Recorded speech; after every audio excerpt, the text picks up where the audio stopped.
आज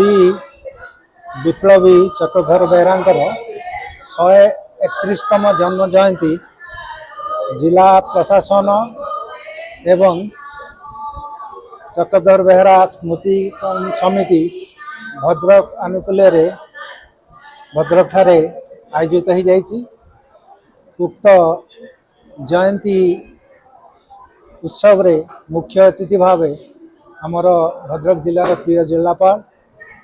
मुख्य वक्ता भावे श्रीजुक्त पवित्र पाणिग्राही विशिष्ट गापीव सम्मानित अतिथि भाव इंजीनियर तांकर आज जो है जयंती उत्सव से मुख्यतः प्रजा आंदोलन कनिकार जो होता तार मुख्य पुरोधा थी चक्रधर बेहेरा जो त्याग बलिदान एवं तांकर उच्चीकृत समर्पण विप्लव को सुसंगठित करिवार जो आशा से नहीं थे एवं सफल होते से विषय अतिथि माने आलोकपात करथिले एवं ये उद्देश्य रे एक जिलापाल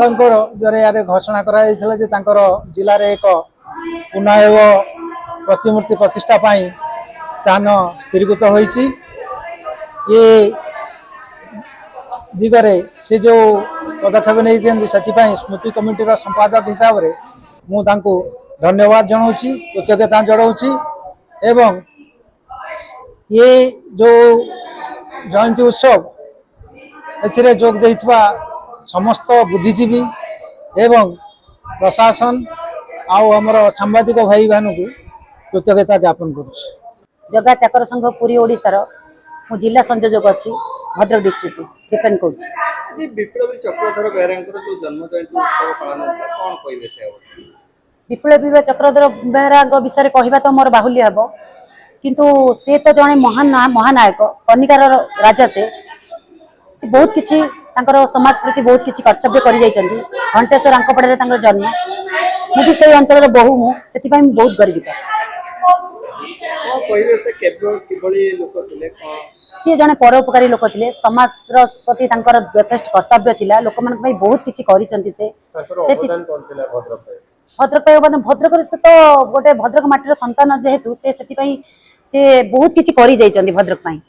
मो ना सत्यव्रता पाणिग्राही स्कूल एसी हाई स्कूल घंटेश्वर जो विप्लवी वीर चक्रधर बेहेरा जन्म उत्सव वक्तृता प्रतियोगिता मु तृतीय स्थान अधिकार कर जिलापाल पुरस्कार ग्रहण करी। बंदीर विलापर कई पद मु कहूँ जननी कनिके जीवन दायिनी अधम बंदीर घेनमा दायिनी घेनमा चरणे कटिए जुहार काकुति मिनती भक्ति उपहार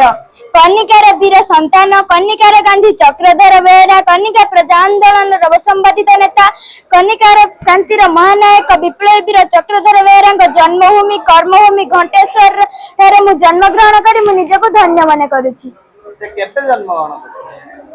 से 1894 मसीहा 16 जुलाई मास 16 तारीख दिन जन्म ग्रहण करते। केउ परिवार रे जन्म जाति रे